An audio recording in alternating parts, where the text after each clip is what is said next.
मेरे रोशनी सिंह के साथ और आइए देखते हैं प्रमुख खबरें।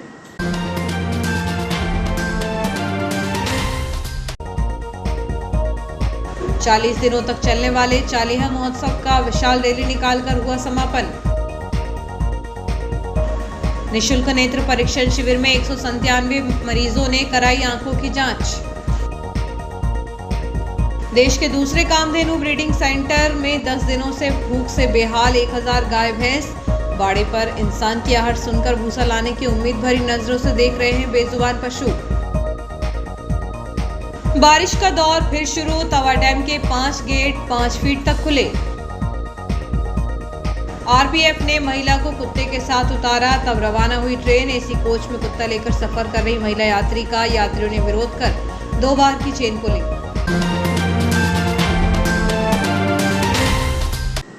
अब खबरें विस्तार से। भगवान श्री झूलेलाल चालीहा महोत्सव का रविवार को पूजा अर्चना व भंडारे और शोभा यात्रा के साथ समापन हुआ।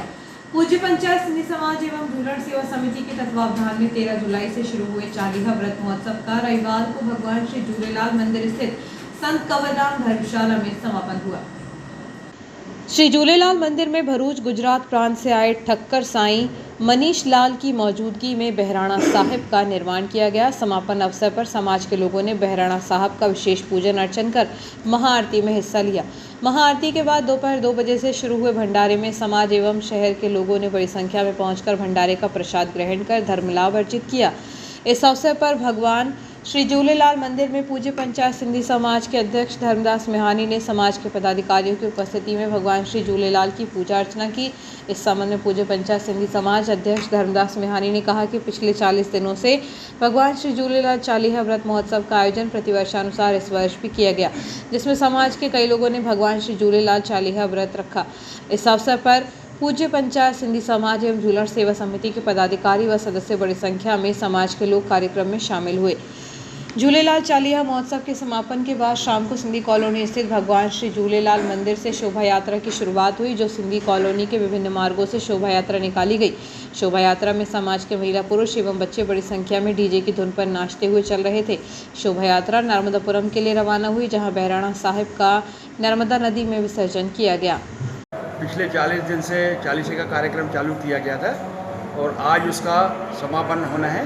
चालीसा जो है उनका आज 40वां दिन है। 40 दिन तक इसमें उपवास रखते हैं और इसमें जिसकी जो मनोकामना होती है वो पूर्ण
नेत्र रोग से पीड़ित मरीजों के लिए दयाल मल्टी स्पेशलिटी हॉस्पिटल में आंखों की जांच का निःशुल्क शिविर रविवार को आयोजित किया गया, जिसमें मरीजों की आधुनिक मशीनों द्वारा आंखों की जांच की गई। दयाल हॉस्पिटल के संचालक डॉक्टर आर दयाल ने बताया कि हॉस्पिटल द्वारा आगे भी लोगों के लिए ऐसे परीक्षण शिविर आयोजित किए जाते रहेंगे। सुबह 11 बजे से 1 बजे तक पुलिसकर्मियों की आंखों का निःशुल्क परीक्षण किया गया।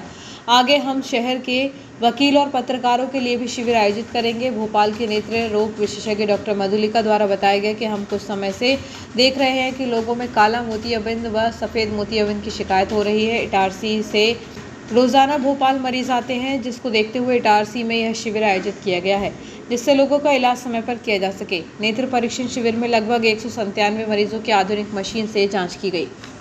देखिए, दयाल मल्टी स्पेशलिटी हॉस्पिटल में आज से हम एक नई विधा जोड़ने की शुरुआत कर रहे हैं, जिसमें हमारा प्रयास ये है कि इटारसी की जनता को जो आँखों की बीमारियों के लिए अनेकों बार बाहर जाना पड़ता था, वो यहीं उपलब्ध हो जाए। और इसी परिप्रेक्ष्य में हमने डॉक्टर मधुलिका हैं जो आई स्पेशलिस्ट हैं और ग्लाकोमा में उनका एक्सपर्टाइज है,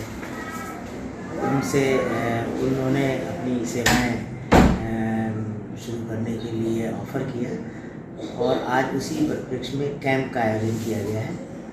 और इसके उपरांत हर हफ्ते वो 2 बार यहाँ उपलब्ध रहेगी, बुधवार और शनिवार को। और उसके अलावा बाकी 7 दिन ऑप्थेल्मिक असिस्टेंट की सुविधाएं रहेंगी।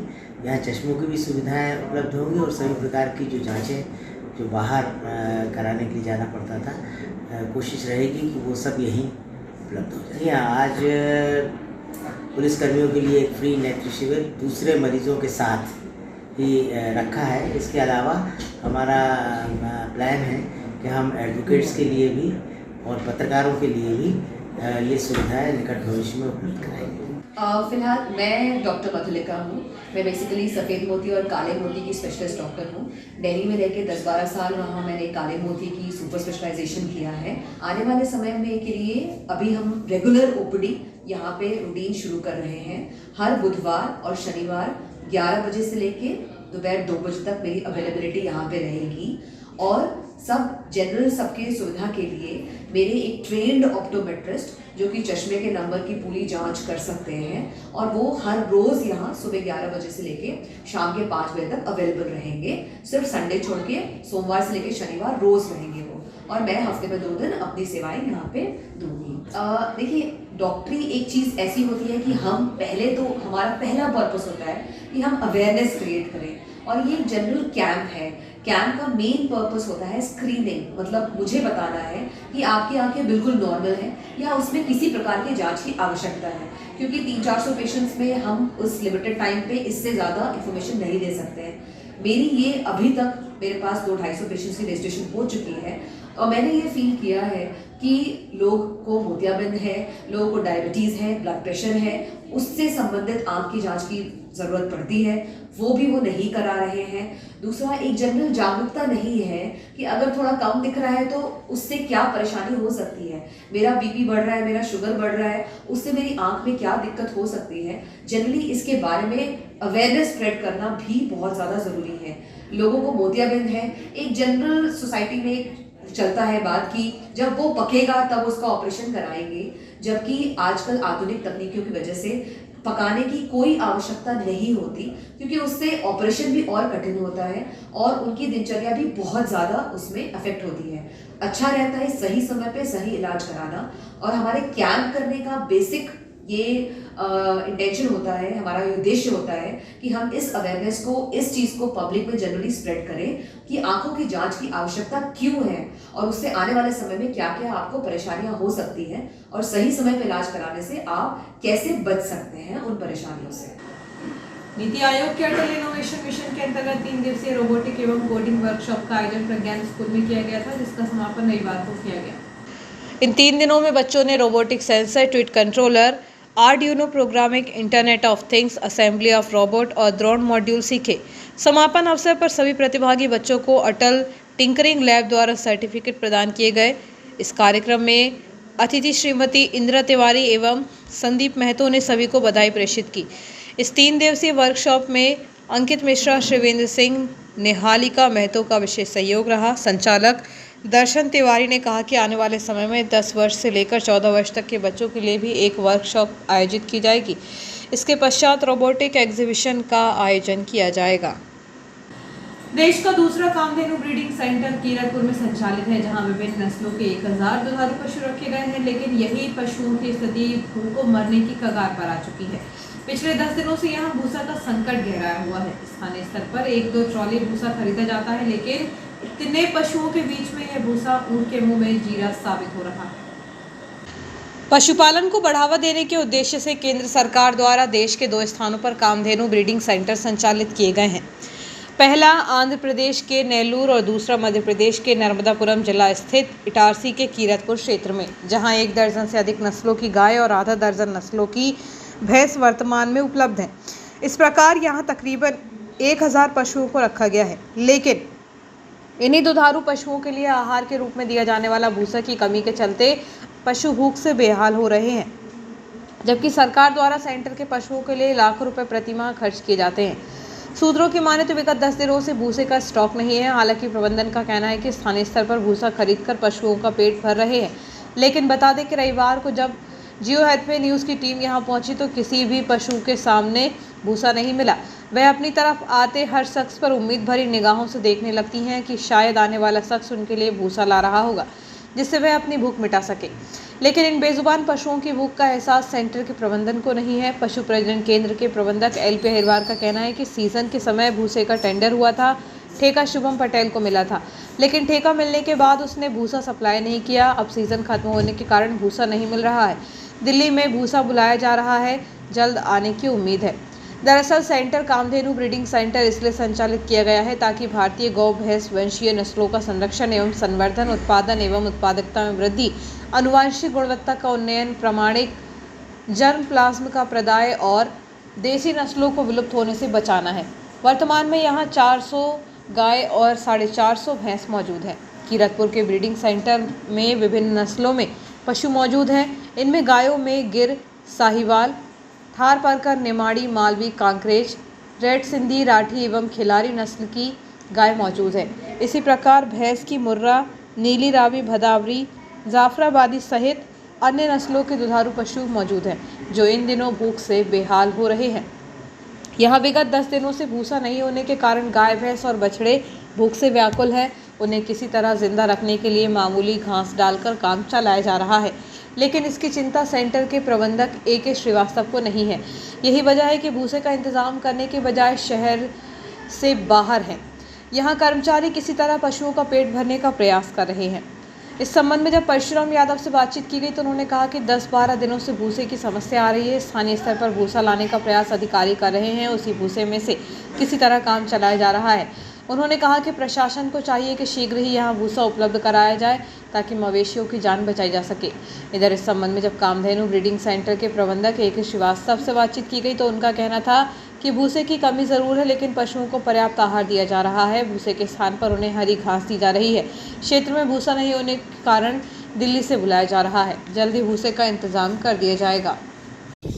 परशुराम यादव है, यूनियन में मैं जिला अध्यक्ष हूँ। 37 समय संगठन कीरतपुर डेयरी फार्म। स्थिति यही है कि जानवर की स्थिति देखना सबसे पहले समस्या ये है हमारी। भूसे की समस्या आप स्वयं देख रहे हैं कि बहुत तेज़ी से गड़बड़ हो रही है।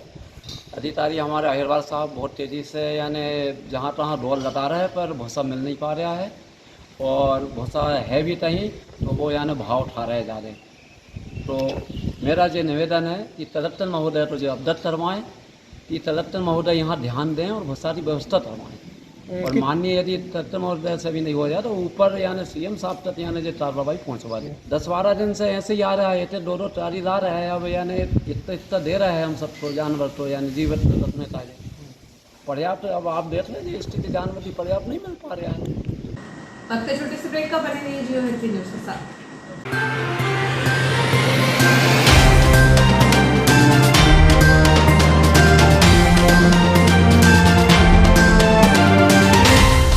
Dayal multi speciality hospital near BSNL office Itarsi एक सर्व सुविधा युक्त हॉस्पिटल जिसमें अत्याधुनिक ऑपरेशन थिएटर एवं लेबर थिएटर, वेंटिलेटर युक्त आईसीयू की सुविधा, कम खर्च वाले जनरल वार्ड, स्पेशल एवं सभी प्राइवेट वार्ड की सुविधाएं, एसी प्राइवेट वार्ड एवं टीबी वाले प्राइवेट वार्ड, वेंटिलेटर के साथ एसी एम्बुलेंस की सुविधा, स्त्री रोग विभाग, 4D अल्ट्रासोनोग्राफी एवं कलर डॉपलर, इनफर्टिलिटी की विशेषज्ञ द्वारा जांच एवं उपचार, हिस्टेरोस्कोपी, बच्चेदानी की दूरबीन द्वारा जांच, सामान्य प्रसव एवं सिजेरियन ऑपरेशन, महिलाओं में कैंसर स्क्रीनिंग की व्यवस्था, सीटीजी फेटल मॉनिटरिंग की सुविधा, अस्थि रोग विभाग, 24 घंटे ट्रॉमा केयर यूनिट, सभी प्रकार के फ्रैक्चर का उपचार, सी आर्म की सुविधा एवं सी आर्म के द्वारा सभी प्रकार के ऑपरेशन,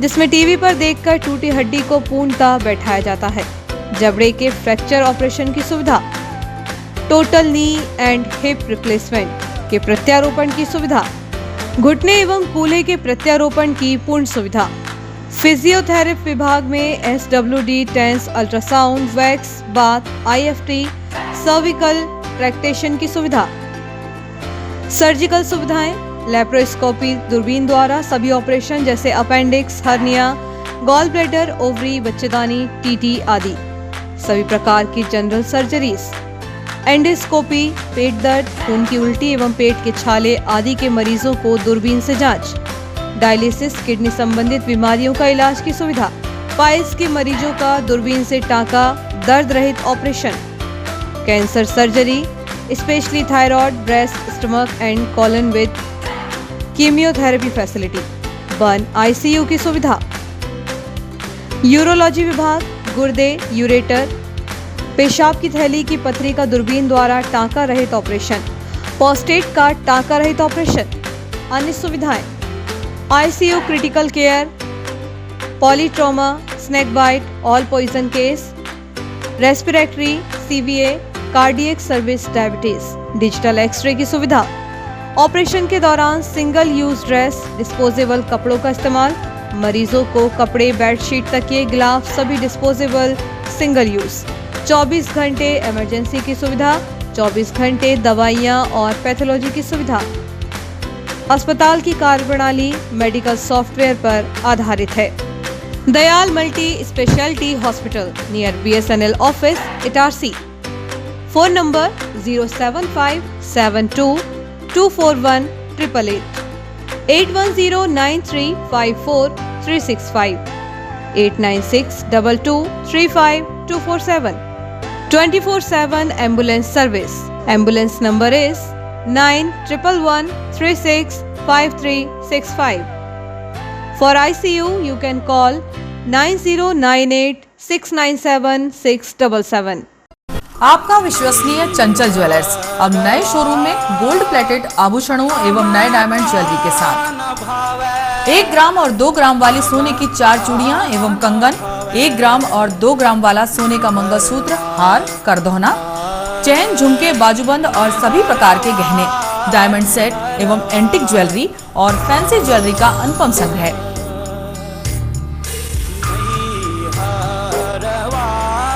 दुल्हन सेट किराए पर उपलब्ध है।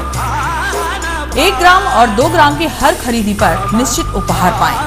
1 ग्राम ज्वेलरी मात्र 2000 रुपए में, 2 ग्राम ज्वेलरी मात्र 4000 रुपए में, 3 ग्राम ज्वेलरी मात्र 6000 रुपए में, 4 ग्राम ज्वेलरी 8000 रुपए में, 5 ग्राम ज्वेलरी मात्र 10000 रुपए में।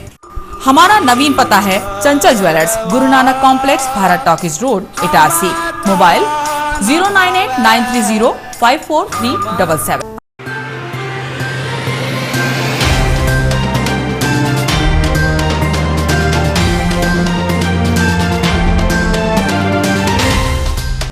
ब्रेक के बाद समाचारों में एक बार फिर आपका स्वागत है।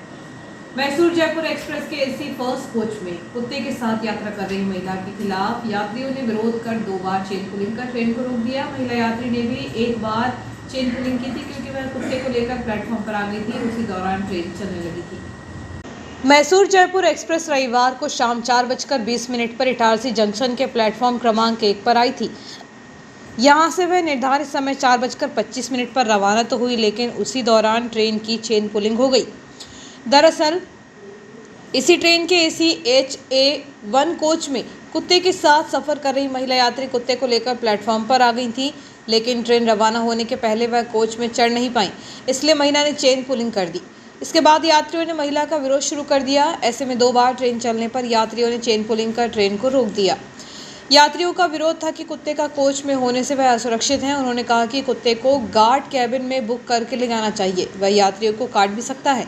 यात्रियों के विरोध के चलते आरपीएफ ने महिला यात्री को ट्रेन से उतार लिया। इसके चलते ट्रेन लगभग 15 मिनट की देरी से रवाना हो सकी। जिस समय यह ट्रेन प्लेटफॉर्म 1 पर चेन पुलिंग के चलते खड़ी रही, उसी समय प्लेटफॉर्म पर जीटी एक्सप्रेस के आने का समय था, इसलिए प्रबंधन द्वारा उक्त ट्रेन को 1 नंबर की बजाय 3 नंबर पर लिया गया, जिससे जीटी एक्सप्रेस के यात्रियों को परेशान होना पड़ा।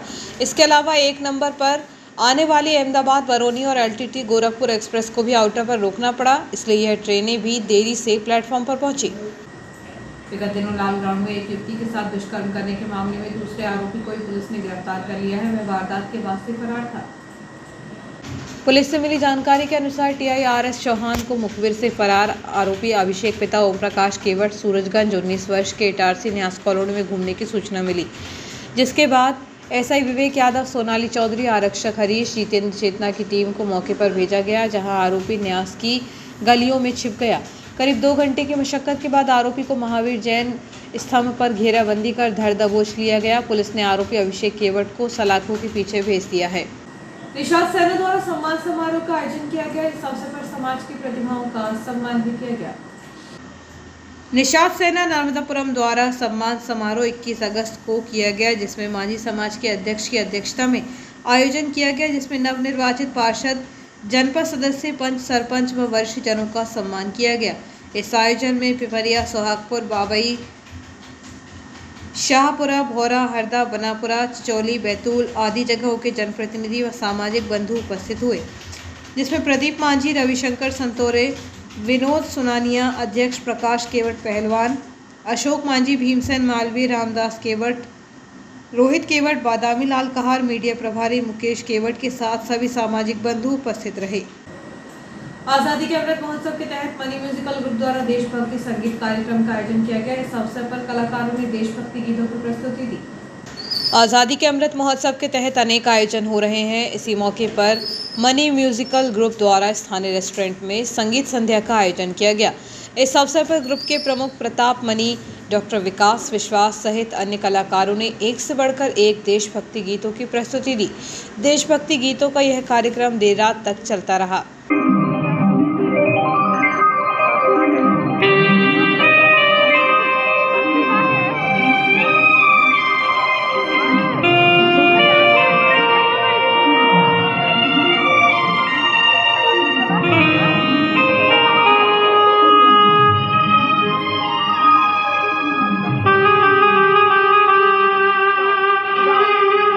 बनाना आप ही के लिए ही बनाना।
एक सप्ताह से बारिश थमी हुई थी। शनिवार रात से बारिश का दौर फिर शुरू हो गया। लगातार बारिश होने से तवा डैम के 5 गेट 5 फीट तक खोले गए। इधर मौसम विभाग ने आगामी 24 घंटों तक भारी बारिश होने का अलर्ट जारी किया है।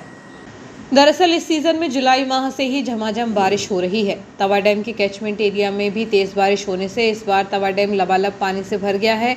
अगर बारिश के पिछले आंकड़ों को देखा जाए तो 15 जुलाई से अभी तक लगातार बारिश हो रही है, जिससे तवा जलाशय में निर्धारित लेवल से ज़्यादा पानी भर चुका है। इसलिए तवा जलाशय प्रबंधन को तेज बारिश होने के कारण जलाशय के गेट खोलना पड़ रहा है।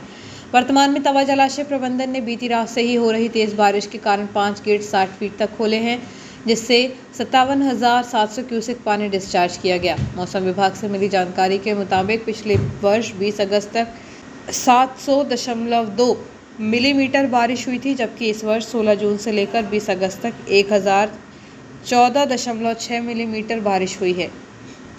इस हिसाब से देखा जाए तो इस वर्ष अब तक पिछले वर्ष के मुकाबले 314 मिलीमीटर ज़्यादा बारिश हो चुकी है। इधर तवा जलाशय के अधिकारियों का कहना है कि पिछले आंकड़ों के मुताबिक अमूमन जुलाई माह में कभी जलाशय के गेट नहीं खुले हैं, लेकिन इस वर्ष जुलाई माह में ही निर्धारित माप से ज़्यादा बारिश हो चुकी है, जिसके चलते इस सीज़न में अब तक 5 बार तवा जलाशय के गेट प्रबंधन ने खोले हैं। तवा जलाशय के लगातार गेट खुलने से इस सीज़न में पर्यटक भी जलाशय को देखने के लिए बड़ी संख्या में पहुंच रहे हैं। रविवार को जलाशय के 5 गेट खुले रहने से शहर व आसपास के ग्रामीण क्षेत्रों से पर्यटक बड़ी संख्या में तवा जलाशय पहुंचे।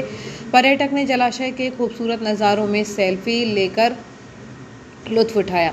हालांकि छुट्टी का दिन होने के कारण बड़ी संख्या में तवा जलाशय को देखने के लिए पर्यटक पहुंचे। पर्यटकों को देखकर जलाशय के पास सुरक्षा व्यवस्था के पुख्ता इंतजाम किए गए थे।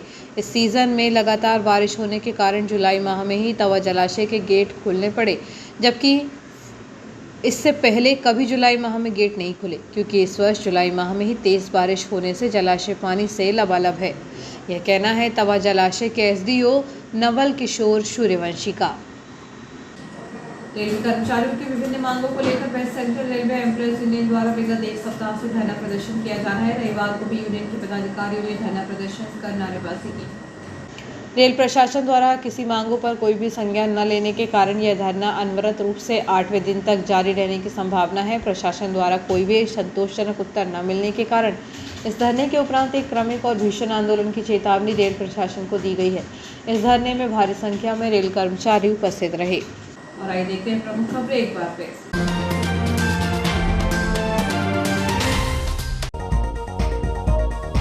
40 दिनों तक चलने वाले चालीहा महोत्सव का विशाल रैली निकालकर हुआ समापन। निःशुल्क नेत्र परीक्षण शिविर में 197 मरीजों ने कराई आंखों की जांच। देश के दूसरे कामधेनु ब्रीडिंग सेंटर में 10 दिनों से भूख से बेहाल 1000 गाय भैंस।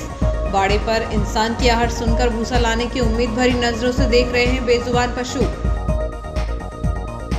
बारिश का दौर फिर शुरू। तवा डैम के 5 गेट 5 फीट तक खुले। आरपीएफ ने महिला को कुत्ते के साथ उतारा, तब रवाना हुई ट्रेन। एसी कोच में कुत्ता लेकर सफर कर रही महिला यात्री का यात्रियों ने विरोध कर 2 बार की चेन पुलिंग। इस बुलेटिन में इतना ही। आगे दीजिए। नमस्कार।